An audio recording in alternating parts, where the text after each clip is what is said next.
10th class 7th chapter coordinate geometry నుండి important 8 mark questions అయితే ఈ వీడియోలో చూద్దాము. ఆల్రెడీ మనము 1 మార్క్ క్వశ్చన్స్ 2 మార్క్ క్వశ్చన్స్ అయితే కంప్లీట్ చేసుకున్నాము. ఇప్పుడు 8 మార్క్ క్వశ్చన్స్ అయితే చూద్దాం. ఇందులో ఫస్ట్ క్వశ్చన్ చెక్ వెదర్ అని చెప్పి 3 పాయింట్స్ ఇచ్చి are vertices of isosceles triangle అని అన్నారు. అంటే ఈ 3 పాయింట్స్ ద్వారా ఫామ్ అయ్యేటువంటి ట్రయాంగిల్ అనేది ఐసోసెలస్ ట్రయాంగిలా కాదా అనేది మనం చెక్ చేయాలి. ఫస్ట్లీ ఐసోసెలస్ ట్రయాంగిల్ అని మనం చెప్పాలి అంటే ట్రయాంగిల్లో ఉన్న ఒక 2 సైడ్స్ ఏదో ఒక 2 సైడ్స్ సమానంగా ఉన్నాయని చెప్పాలి. అంటే ఫస్ట్ మనం ఇమాజినేషన్ చేసుకుందాం, ఒక ట్రయాంగిల్ 3 వెర్టిసెస్ ద్వారా ఫామ్ అయ్యింది అని. ఇక్కడ పాయింట్స్కి ఆల్ఫాబెట్స్ ఏమి ఇవ్వలేదండి, డైరెక్ట్గా పాయింట్స్ ఇచ్చేసారు. కాబట్టి మనము వీటికి నేమింగ్ ఇచ్చుకున్నాం. ఫస్ట్ పాయింట్ ఏ అని, నెక్స్ట్ పాయింట్ బి అని, నెక్స్ట్ పాయింట్ సి అని నేమింగ్ ఇచ్చుకుందాము. అండ్ ఈ 3 కూడా ట్రయాంగిల్ యొక్క 3 వెర్టిసెస్ అన్నట్టు చెప్పుకుందాం. ఇప్పుడు మనకు వచ్చిన సిచ్యువేషన్ అంటే మనకు వచ్చిన రిజల్ట్ బట్టి ఇది ఏ ట్రయాంగిల్ అనేది మనం చెప్తాం. ఓకేనా అండి. ఐసోసెలస్ ట్రయాంగిల్ అంటే ఏదో ఒక 2 సైడ్స్ ఈక్వల్గా కావాలి. అది ఈ సైడ్ అవ్వచ్చు, లేదంటే ఈ సైడ్ అవ్వచ్చు, లేదంటే ఈ 2 అవ్వచ్చు. ఏదో ఒక 2 సైడ్స్ ఈక్వల్గా రావాలి. సో మరి సైడ్స్ యొక్క లెంత్స్ మనకు తెలియదు ఫస్ట్లీ, అవునా కదా. ఫస్ట్ మనం ఏం చేద్దామంటే ఈ సైడ్ యొక్క లెంత్, ఈ సైడ్ యొక్క లెంత్, ఈ సైడ్ యొక్క లెంత్ ఫైండ్ అవుట్ చేద్దాం. ఓకేనా. లెంత్ ఫైండ్ అవుట్ చేయడం అంటే ఏం కాదండి, ఈ పాయింట్కి మధ్య డిస్టెన్స్ కడితే ఇది వచ్చేస్తుంది. ఈ పాయింట్కి మధ్య డిస్టెన్స్ కడితే ఈ సైడ్ వచ్చేస్తుంది. ఈ పాయింట్కి డిస్టెన్స్ కడితే ఈ సైడ్ వచ్చేస్తుంది. ఓకేనా. చాలా ఈజీగా ఉంటుంది చూడండి, ఓన్లీ డిస్టెన్స్ ఫార్ములా ఉపయోగిస్తే సరిపోద్ది. ఫస్ట్ ఈ లైన్ నోట్ చేసుకున్న తర్వాత ఇక్కడ రాయండి అంటే ఇప్పుడు నేను చెప్పేది రాయండి, distance between the point A and B అని రాయండి. ఓకేనా. ఇక్కడ రాసిన distance between B and C, distance between C and A అని రాశాను కదా, ఇక్కడ నేను రాయడం మర్చిపోయాను. సో ఇక్కడ మీరు ఏం రాస్తారంటే సెకండ్ లైన్లో distance between A and B అని చెప్పి రాయండి. ఓకేనా. Next x1, y1, x2, y2 అనుకోండి, మనకున్న 2 పాయింట్స్ని. ఏబి అంటే ఏంటండి, distance between the point A and the point B అని. సో డిస్టెన్స్ ఫార్ములా రాసుకోండి, square root of x2 - x1 whole square plus y2 - y1 whole square. ఇప్పుడు కంపేర్ చేసుకోండి. x2 అంటే ఎంతండి మనకి 6 - x1 అంటే 5. So 6 - 5 whole square plus y2 అంటే ఎంతండి 4 మైనస్ y1 అంటే -2. సో ఇక్కడ మళ్ళీ మైనస్ వచ్చింది కాబట్టి బ్రాకెట్ పెట్టుకోండి. ఓకేనా. సో 6 - 5 అంటే 1, ఇదిగో 1 square, minus into minus plus. So 4 + 2 6 square. 6 square అంటే 6 × 6 36 ప్లస్ 1 స్క్వేర్ అంటే 1 × 1 అని. సో 36 + 1 అంటే 37. ఇదేంటి మనకి ఏబి స్క్వేర్ రూట్ 37 యూనిట్స్ అనేది మనకి ఏబి యొక్క లెంత్. అంటే ఈ సైడ్ యొక్క లెంత్ స్క్వేర్ రూట్ 37 అని. ఇదే విధంగా మనము బీసీకి మధ్య డిస్టెన్స్ కనిపెడదాం. అప్పుడు మనకి బీసీ సైడ్ యొక్క లెంత్ ఎంత అన్నది వస్తుంది. So distance between B and C, same మళ్ళీ x1, y1 అనుకోండి, x2, y2 అనుకోండి. ఇక్కడ బీసీ రాయండి, ఎందుకంటే మనం బీకి సికి డిస్టెన్స్ కడతాం కాబట్టి. ఫార్ములా వేయండి. మళ్ళీ సబ్స్టిట్యూషన్ చేసుకున్న అదే మనం అనుకున్నాం కదా, ఈ వాల్యూస్ తీసుకొని ఇందులో సబ్స్టిట్యూట్ చేయండి. సో x2 అంటే ఎంతండి 7 మైనస్ x1 అంటే 6.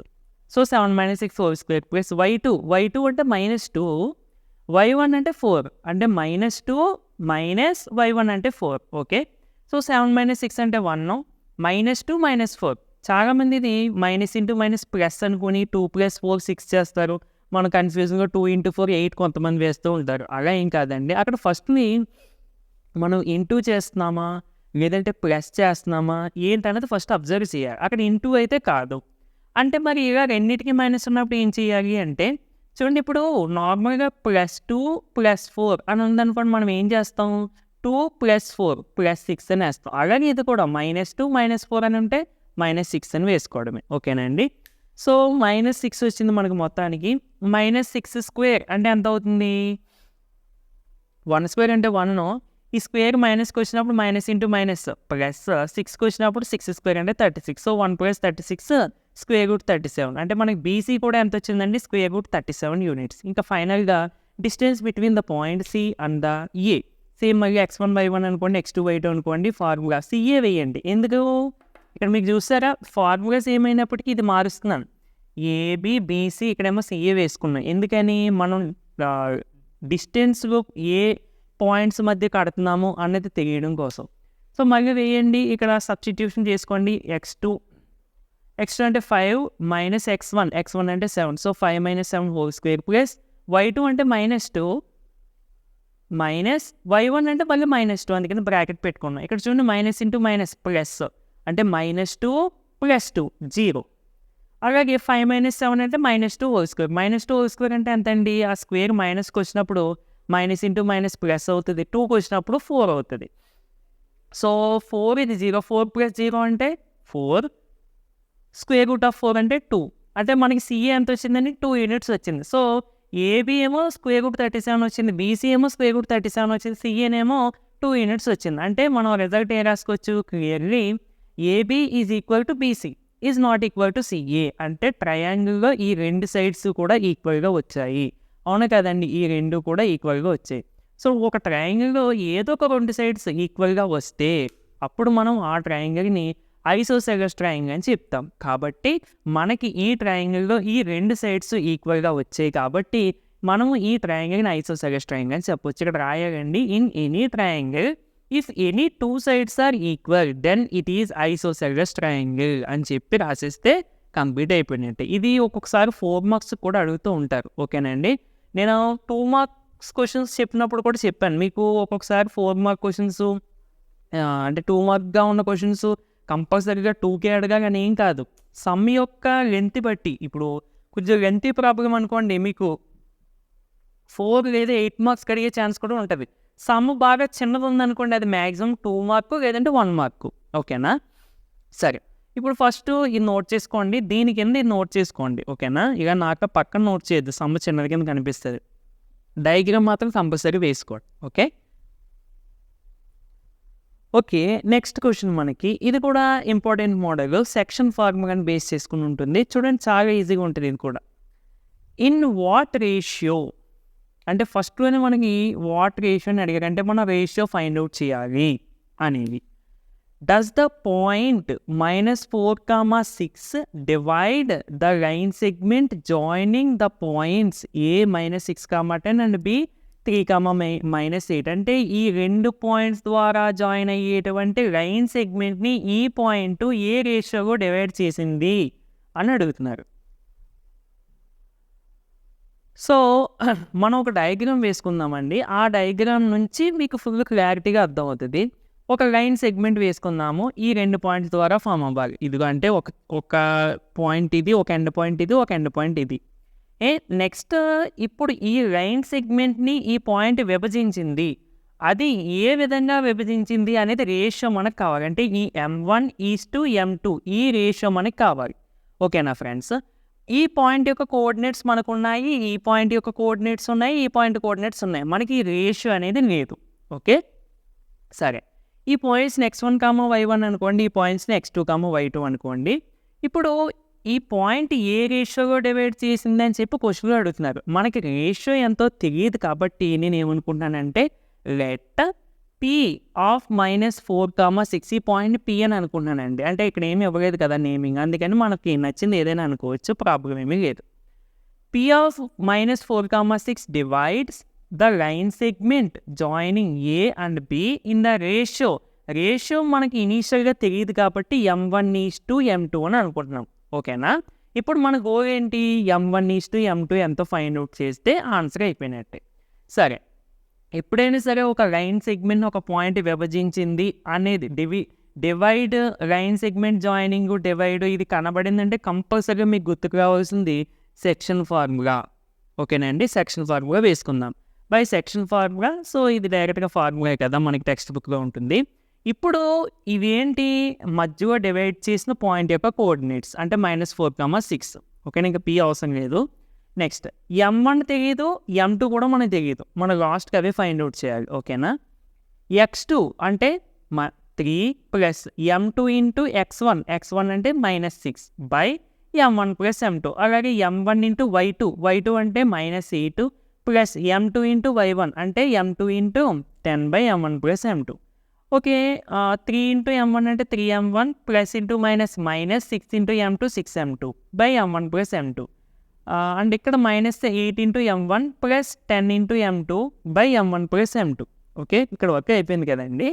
ఇప్పుడు మనం ఆల్రెడీ 2 మార్క్స్‌గానో 1 మార్క్ క్వెషన్‌గానో చెప్పుకున్నాం. ఇలాగా 2 పాయింట్స్ ఈక్వల్‌గా ఉన్నాయి అంటే మనం వీటి యొక్క ఎక్స్ కోఆర్డినేట్స్‌ని ఈక్వల్ చేసుకోవచ్చు.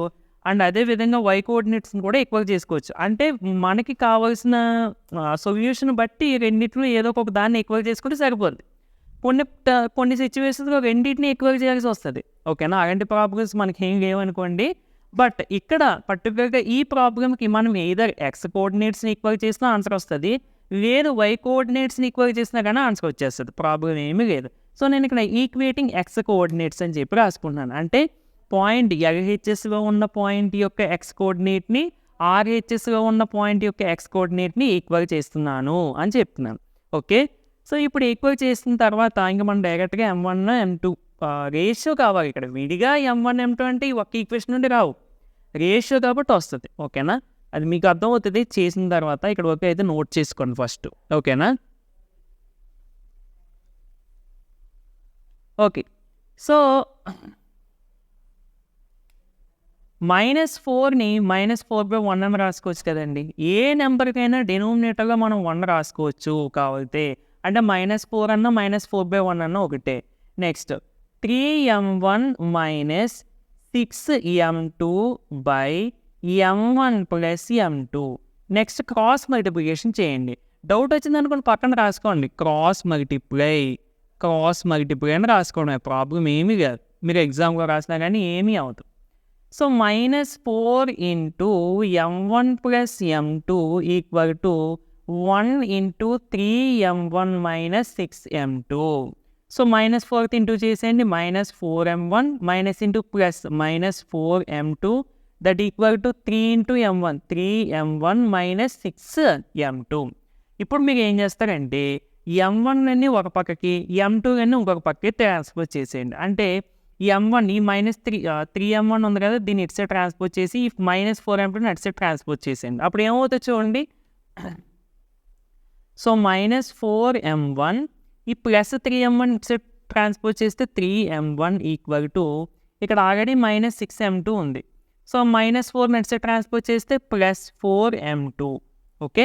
సో, ఇప్పుడు -4m1 -3m1 అంటే -7m1 దట్ ఈక్వల్ టు -6 + 4 అంటే ఎంతండి 2m2.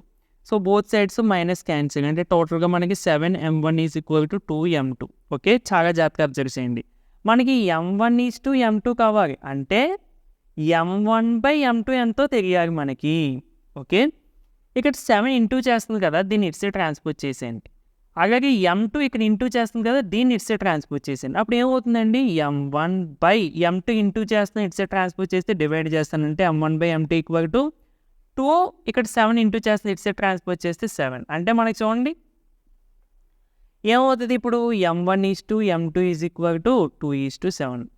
సో, ఇక్కడ మీరు అబ్జర్వ్ చేయాల్సిన పాయింట్ ఏంటంటే మనకి రేషియో కాబట్టి డైరెక్ట్‌గా ఒక ఎక్స్ కోఆర్డినేట్ ఈక్వల్ చేస్తే వచ్చేసింది.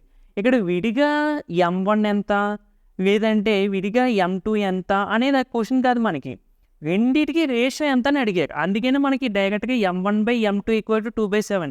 ఇలా ఉన్నంత మాత్రాన m1 ఈక్వల్ టు 2 లేదా m2 ఈక్వల్ టు 7 అని తీసుకోవడం కరెక్ట్ కాదు.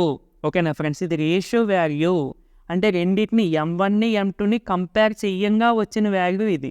అంతేగాని డైరెక్ట్‌గా m1 equal to 2 m2 equal to 7 అనేది మనం తీసుకోకూడదు. ఓకేనా ఫ్రెండ్స్? సో, ఇదే మనకి ఆన్సరు.